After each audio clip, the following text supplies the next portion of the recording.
Kimberly, wag puro si Paolo inaatupag mo! Ano kaya? Okay guys, narinig niyo naman pa ulit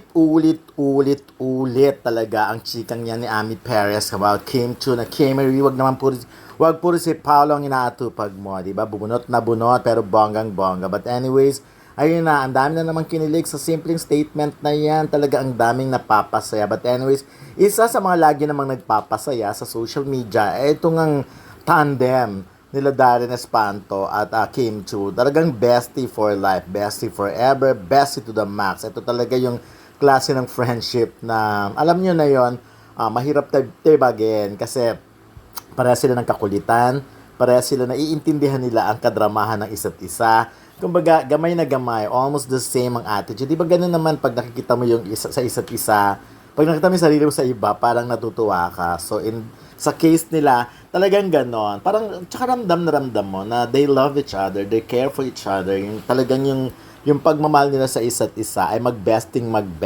Yun talaga. At at ito ay isang magandang development sa showbiz na maraming napapatunayan talaga rito kung anong klaseng personality, kung anong klaseng tao si Kim Chu. So, at anyway, sa mga nagtatanong, ayan na nga, di ba? May mga naglabasan na ng picture ng banding nila Angelica Panganiban at Kim Chu. Habang eto naman, may mga lumalabas naman sa account ni Bella Padilla na parang not everything has to last forever in order it to be special. But of course, marami nagko-connect doon sa situation ngayon ng Ang Becky na Quezon may problema. So, ayan, tinuldukan na yung Angelica and Kim, walang problema, di ba? Kasi nakita na natin ang banding, magkasama sila. Yung Bella, medyo mahirap ang sagutin yun at this point, but kasi medyo marami talagang naguguluhan. Pero siyempre, maliit na factor lang ito sa buhay ni Kim. Alam naman natin na mas interesado ang mga fans, ang Kim Paulandia sa Kim Pao, di ba? Yun talaga yung mas pinag-uukulan ng attention talaga. So, waiting. But anyways, ito gusto ko lang i-post talaga kung gaano ka-effective na endorser talaga si Kim Chu. Hindi siya pabaya eh. Kasi maraming, alam nyo, may mga kakilala din ako na naiinis sila sa mga endorser nila mismo. Minsan, kasi nga, katulad nun, hindi sila makapag-post ng mga product na kailangang i-post. Iba ang tamad-tamad. Unlike si Kim Chu nga naman, napakasipag. Yung mga ganyan, talagang ang bilis-bilis niyang mag-post ng lahat ng kailangan. So, ayun, kaya hindi ako nagtataka, mas dumadami pa ang blessing, mas dumadami pa ang mas dumadami pa ang endorsement ni Kim Chu. But huwag na natin masyadong talakayan pa yung ang Becky, no, Angelica, Bella, and Kim. Kasi syempre, mas maganda naman yung ngayon ay nakikita natin na okay ang Angelica and Kim, at okay, lalong okay na okay ang Darren at ang magbese talaga na Darren at Kim. So, yun na lang muna kasi may mga friendship naman talaga na hindi kayo masyadong nagkikita, hindi madalas nagkikita, pero ramdam nyo yung care o pagmamahal ng isa't isa. Meron naman klase ng mga tao na pag matagal nyo nang hindi nakikita yung tao, parang na hindi nyo na siya hinahanap-hanap. May mga ganun di ba? Sabi nga, yung nagiging magkaibigan yung mga taong lalong araw-araw nagkakasama, yung mga ganon. So, kaya nga hindi ako nagtataka. But anyways, si Kim Chu and Paolo Avellino, of course, ay hindi nang mag-bestie. Alam natin kung ano sila. Maraming netizens ang talagang naaliw kapag may lumalabas na ganitong intriga tungkol kina Kim Chu at Paolo Avellino, lalo na kapag may ibang personality na nadadamay gaya ni Amy Perez. Pero kung susuriin ng mabuti, kadalasan ang mga ganitong linya na wag puro si Paolo ang inaatupag ay pwedeng biro lang, pang-asar o simpleng lambing na usapan sa pagitan ng magkaibigan o magkatrabaho. Sa totoo lang, hindi may kakaila na malakas talaga ang chemistry ni na Kim at Paolo, kaya natural na maraming fans ang kinikilig at invested sa kanilang samahan. Kapag palaging magkasama sa projects, events, interviews at social media interactions, automatic na napapansin ito ng publiko. Kaya kahit simpleng biro mula kay Amy, mabilis yung lumalaki at nagiging usap-usapan online. Ang maganda kay Kim, kahit gaano karaming intriga o tukso ang ibato sa kanya, marunong siyang sumabay at hindi agad napipikon. Isa yun sa dahilan kung bakit marami pa rin ang humahanga sa kanya hanggang ngayon. Nakikita ng mga tao na marunong siyang makisama at gawing light ang atmosphere. Samantalang si Paulo naman, kilala rin na tahimik pero game kapag tungkol kay Kim ang usapan, kaya lalo pang kinikilig ang supporters nila. Pero mahalaga rin tandaan na bilang artista, normal lang na magkaroon sila ng closeness dahil sa trabaho. Minsan ang fans at social media ang nagbibigay ng mas malalim na meaning sa bawat tinginan, biro o interaction nila. Wala namang masama roon dahil bahagi na rin iyon ng pagiging showbiz personalities nila. Basta manatiling respectful ang mga tao at hindi umaabot sa panghuhusga o pagdidikta sa personal nilang buhay. Dagdag pa rito, malaking factor din ang tandem culture sa entertainment industry. Kapag may dalawang artistang patok sa publiko, talagang sinusubaybayan ang bawat galaw nila. At sa kaso ng Kim Pao, mukhang mas lalo pang lumalakas ang suporta ng fans dahil parehong visible ang comfort nila sa isa't isa. Sa huli, whether biro man iyon ni Amy o may konting katotohanan, ang importante ay mukhang masaya at inspired si Kim sa kasalukuyan. At kapag masaya ang isang tao, mas lumalabas talaga ang magandang aura, confidence, at energy niya sa trabaho at sa mga taong sumusuporta sa kanya. Sasabi ko sa balitang ito tungkol kina Kim Chiu, Paulo Avellino at Amy Perez ay mukhang isa naman itong patunay kung gaano kalakas ang hatak ng Kim Pao tandem sa publiko.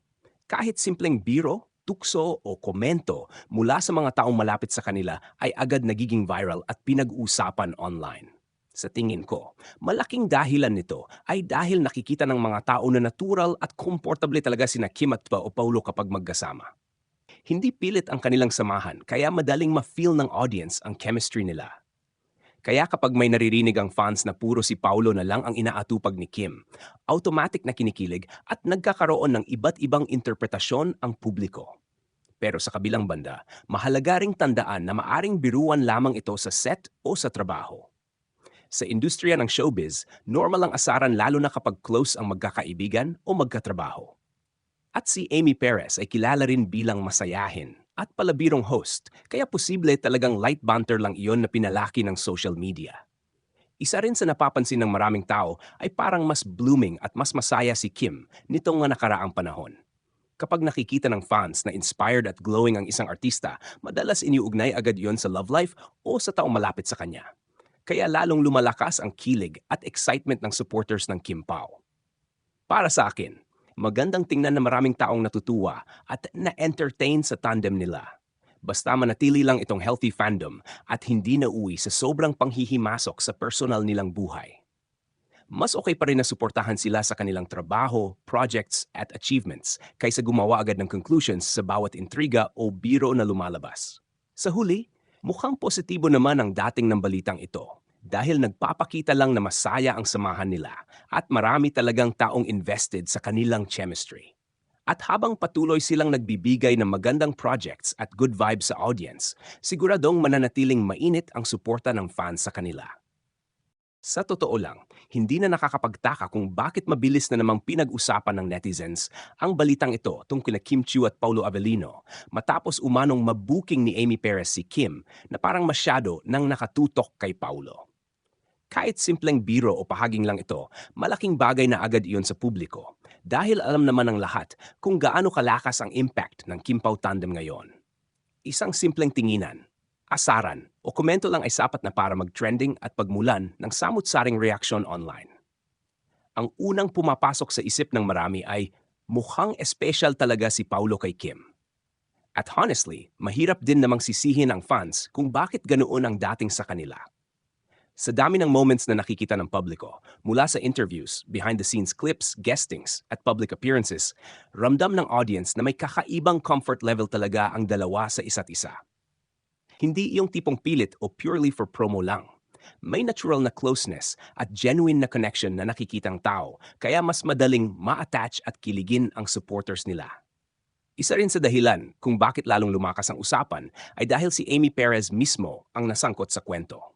Kilala si Amy bilang palabiro, pero prangka rin minsan. Kaya kapag may binibitawan siyang ganitong klaseng linya, pakiramdam ng netizens ay may katotohanan. O may napapansin talaga siya behind the scenes. Kahit pabiro lang yon, nagkakaroon tuloy ng excitement ang mga fans dahil feeling nila may insider na nakakahalata sa closeness ni na Kim at Paulo. Pero kung iisipin din ng mas malalim, posible namang simpleng masayang samahan lang talaga ito ng dalawang taong komportable sa isa't isa. Hindi porke madalas magkasama o laging nababanggit ang isang tao ay automatic na may relasyon na agad. Sa showbiz industry, normal na maging close ang mga artista, lalo na kapag madalas magkasama sa trabaho. At sa kaso ni na Kim at Paulo, halata namang nag-enjoy sila sa company ng isa't isa, kaya mas lalo itong napapansin ng publiko. Ang maganda rito, maraming tao ang nakakapansin na parang mas glowing at mas inspired si Kim nitong mga nakaraang buwan. Marami ang nagsasabi na iba ang aura niya ngayon. Mas fresh, mas masaya, at mas confident. At kapag nakikita ng fans na ganito ang estado ng isang artista, natural lang na i-connect nila iyon sa taong madalas makita sa tabi niya. Kaya tuloy lalong tumitibay ang paniniwala ng supporters na may espesyal na epekto si Paulo kay Kim. Sa side naman ni Paulo, marami ring fans ang natutuwa dahil parang mas open at mas relaxed siya kapag si Kim ang kasama niya. Kilala si Paulo bilang medyo reserved at tahimik, pero kapag magkasama sila ni Kim, mapapansin mong mas playful at game siyang makipagbiruan. Ito rin ang isa sa mga dahilan kung bakit maraming tao ang nagsasabing bagay silang dalawa. Parang nagko-complement ang personalities nila. Ang isa pang interesting sa balitang ito ay ipinapakita nito kung gaano kalakas ang kultura ng love teams at celebrity pairings sa Pilipinas. Kapag may dalawang artistang may chemistry, talagang sinusubaybayan ng publiko ang bawat detalye, mula sa body language hanggang sa simpleng banat ng co-host o kaibigan.